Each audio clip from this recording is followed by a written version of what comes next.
Hi, I'm Chris Bertels from Nimbus XYZ. I'm an accountant. In the previous video, we talked about the total number of customers your business had. In this video, we're going to break that total down, and we're going to show the number of customers that were new and the number of customers that were repeat customers. And we're also going to talk about why it's important to know those numbers. Stay tuned.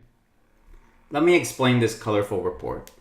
We'll use September 2018 as an example. During that month, as indicated by the blue line, we had 147 total customers. Of that 147, 55, as indicated by the green bar, were new customers. This means September 2018 was the first month that they purchased from us.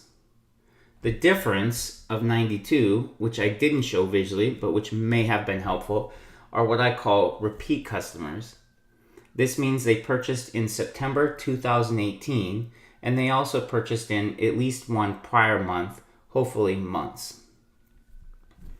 This table on the right shows the new customers for each month as well as the sales. So right now it's showing September 2018, the 55 customers, 55 new customers, and it's showing that they contributed $16,500 in sales. Now, of course, we can click on any month and it's going to update. So we can see in July 2018, 79 new customers contributed $15,300.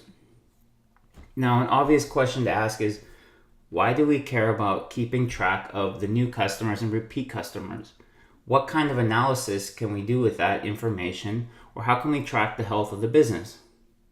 Well, over the long term, in order to make the business grow, we need to continually attract new customers. So that's a good reason to track the new customers. But we're also not just concerned with new customers, we're also concerned with repeat customers. So ideally, if the business is doing its job, some of these 55 new customers will become repeat customers in subsequent months. So we can even keep track of the repeat customers as sort of an indicator of how happy the customers are. If we can see that the repeat customers are continually trending downward, we might need to investigate. That might mean that people try our product or service, they're not happy for whatever reason, and then they decide not to purchase from us again.